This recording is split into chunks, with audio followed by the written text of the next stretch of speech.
Donations are not always cash, sometimes goods are donated. From the donations menu we open Receive Material Donation. The first and most important choice is the store.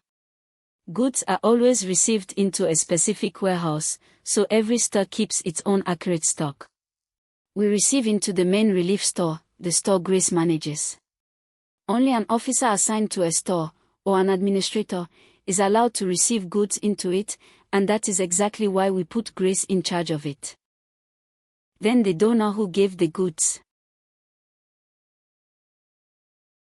We record donated goods at their fair value, as international standards require.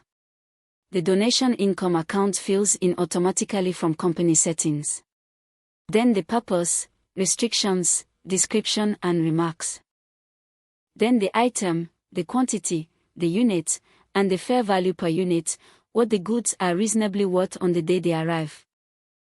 The line total and the overall fair value add up as we go. We record the donation.